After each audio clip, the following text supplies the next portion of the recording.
नमस्कार. रामकृष्ण हरी मंडळी, श्री स्वामी समर्थ. तुमचा दिवस आनंदात जाओ. आज आपण तुलसी विवाह का करावा, कसा करावा आणि त्याचे महत्त्व काय आहे, तुलसी विवाह केल्याने आपल्याला कोणते फळ मिळते हे आपण आज जाणून घेऊया. बघा, कार्तिक शुक्ल एकादशीपासून ते कार्तिक शुद्ध पौर्णिमेपर्यंत प्रत्येक घरी तुलसी विवाह करतात. यावेळेस विवाहातील सर्व विधी वाढणीच्यापासून ते सप्तपदी वगैरे सारे सोपस्कार विवाह संस्कार करावेत.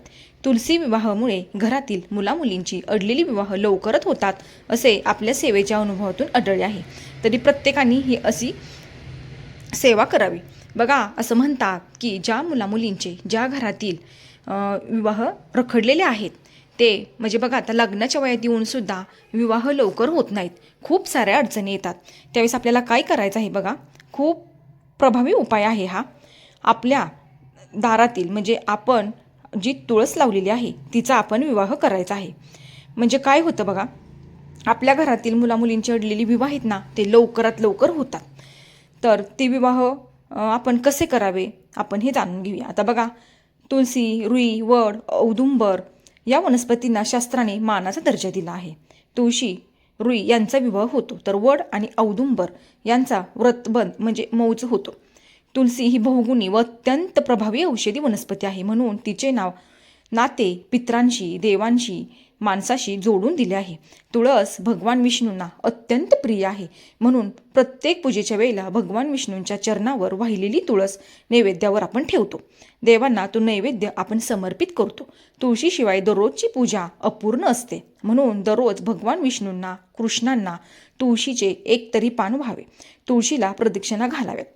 असं म्हणतात बघा, आपण जर तुळशीला प्रदक्षिणा घातल्या तर स्त्रियांचा विवाह मनोकामना पूर्ण होतात. मृत व्यक्तीच्या मुखात सुद्धा गंगाजलाप्रमाणे तुळशीचे एक पान तरी ठेवतात, म्हणून तुळशीला मानवी जीवनात अत्यंत महत्त्वाचे स्थान आहे. भगवान कृष्णांची तुलना करताना एका पारड्यात भगवान श्रीकृष्ण व दुसऱ्या पारड्यात त्यांच्या वजनाचे दागिने मुद्रा त्यांच्या सर्व पत्नींनी घातले, तरीही तुला बरोबर होत नव्हती. त्यावेळेस सत्यभामाने एक तुळशीचं पान त्यावर ठेवलं. त्याचबरोबर अलंकाराचे ते पारडे ताबडतोब खाली आले. तुळशीच्या पवित्र व निष्काम प्रेमामुळे ती तुला पूर्ण होऊ शकली. तेव्हा आशीर्वाद म्हणून भगवान विष्णूने तिला पत्नी स्वरूपाचा मान दिला व प्रत्येक वर्षी आधी माझा विवाह तुळशी बरोबर होईल असा वर दिला. त्यानंतरच इच्छित इतर वधूवरांचे विवाह होतील असा आशीर्वाद दिला. त्याचप्रमाणे ती प्रथा आजसुद्धा सुरू आहे. आता बघा, तुळशी विवाहासाठी लागणारे साहित्य काय आहे? ऊस, बोरे, चिंच, नागवेलीची पाने, सुपारी, खारीक, बदाम, तुळशीची कुंडी, फुले, बाळकृष्णांची मूर्ती, हळद कुंकू, पळी, तामण, फुलपात्र, आंतरपाटासाठी स्वच्छ कपडा, हळकुंड, फराळाचे साहित्य, अष्टगंध, गहू किंवा तांदूळ, अक्षदासाठी रंगीत असावेत तांदूळ, जानवे, जोड आणि लाह्या व तूप. आता बघा, तुळशीसाठी सौभाग्य अलंकार आपण कोणते घालू शकतो तर मणी, मंगळसूत्र, जोडवे, विरोधे, हिरव्या बांगड्या, करंडा, फणी, नवीन वस्त्राचा तुकडा, वस्त्र म्हणून वधूवरांना हार, घंटा, दर्प, सप्तपदीसाठी हवन सामग्री. आता बघा, प्रत्येक गावात प्रत्येकाची पद्धत वेगवेगळी असते विवाहाची, तर तुम्ही तुमच्याकडे जशी पद्धत असेल त्याप्रमाणे तुम्ही विवाह लावू शकता. आता बघा, पूजेची मांडणी काय करायचं आहे आपल्याला? तुळशीभोवती रांगोळी काढावी. प्रथम तुळशीची कुंडी स्वच्छ करून घ्यावी, ती सुशोभित करावी. तुळशीच्या चारी बाजूनी ऊस लावून ऊसाचा मांडव उभारावा. तुळशीसमोर पाठावर तांदळाचं स्वस्तिक काढून त्यावर बाळकृष्णांना ठेवावे. बाळकृष्णांचे तोंड पश्चिमेकडे असावे. विवाह संस्काराप्रमाणे बाळकृष्ण व तुळशीला चढती हळद लावावी. नंतर दोघांचा षोडशोपचाराने व पंचोपचार पूजा करावी. श्रीसुक्तम किंवा पुरुष सुक्त अभिषेक करावा. मंगलाष्टक म्हणण्याआधी पुण्यहवाचन विधी करावी.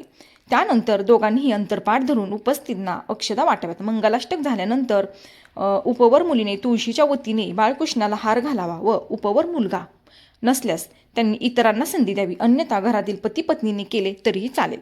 त्यानंतर बाळकृष्णांच्या वतीने तुळशीला मणी, मंगळसूत्र, ओटीचे व इतर साहित्य उपवर मुलगा वाहील. त्यांना इतके संपूर्ण विधी वेगळे व्हावे करण्याची काही शक्यता नाही. अलंकार समर्पित करेपर्यंत केला तरी चालतो. या संदर्भात एक पारंपरिक कथा आहे. बघा आता याप्रमाणे आपण तुळशीचा विवाह करू शकतो. आता एकदा काय झालं तर बघा, ह्यांची कथा काय आहे. जालंधर नावाचा एक अत्यंत पराक्रमी राक्षस होता. त्याने अनेकांना जिंकले, अतिवैभव प्राप्त केले. त्याची पत्नी रुंदा ही एक महान पतिव्रता होती. तिच्या पतिव्रताच्या जोरावरच तो अजिंक्य होत होता. जालंधराचा युद्धात पराभव करावा यासाठी भगवान श्रीकृष्णांनी एक कपट कारस्थान रचले. विष्णूंनी जालंधराचे रूप धारण केले व त्याच रूपात रुंदाजवळ राहू लागले. रुंदेचे पतिव्रत भंग झाले, त्यामुळे जालंधर लढाईच्या मैदानावर मारला गेला. हे सर्व रुंदेच्या लक्षात आले. तिने विष्णूंना शाप दिला आणि स्वतः सती गेली. तिने अग्निकाष्ठे भक्षण केली. तिच्या मृत्यूच्या ठिकाणी एक वनस्पती उगवली, ती तुळस. त्यामुळेच विष्णूला तुळस ही प्रिय आहे असे म्हणतात.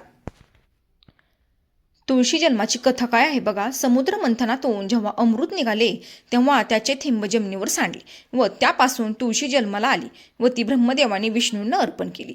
राजा धर्मध्वज व राणी माधवीची मुलगी अतुलनीय म्हणून तिचे नाव तुळशी ठेवले. तिने विष्णू प्राप्तीसाठी बद्रीवनात तप केले. ती पूर्वजन्माची तुळशी नावाची गोपी होती. राधेने तिला कृष्ण सानिध्य एकांतात पाहून शाप दिला की तू मानव योनीत जन्म घेशील. तेव्हा श्रीकृष्णांनी तिला दिलासा दिला की मानव जन्मातही तुला माझी प्राप्ती होईल. तुळशीच्या तपाने ब्रह्मदेव प्रसन्न होऊन म्हणाले, शंखचूड नावाचा दैत्य पूर्वी गोप होता. त्याचे तुझ्यावर प्रेम होते. तू या जन्मी ते पूर्ण कर, मग पुढील जन्मी तू विष्णूंची प्राप्ती होईल. तिने शंखचूडाशी लग्न केले. या दैत्याचा पराभव तुळशीच्या पतिव्रतामुळे देवांना करता येईना.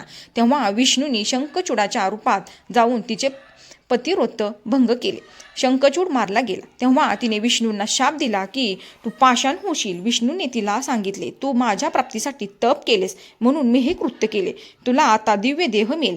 तुझ्या तडकलेल्या शरीरातून गडकी नावाची नदी निर्माण होईल. मी गडकीच्या तीरावरील शालिग्राम नावाचा पाषाण होईल. या पाषाणाला माझे रूप समजून तुझे पान मला वाहतील. तुझा पती माझ्या पुढे शंख होऊन माझ्या पूजेत सामील होईल. तू मला लक्ष्मी इतकीच प्रिय होशील. अशी तुळशी जन्माची कथा आहे. तर ही होती थोडक्यात सांगितलेली तुळशीविषयी कथा आणि विवाह का करावा, कसा करावा. तर व्हिडिओ आवडल्यास लाईक, शेअर आणि सबस्क्राईब करा. तोपर्यंत तुम्हा सर्वांना श्री स्वामी समर्थ.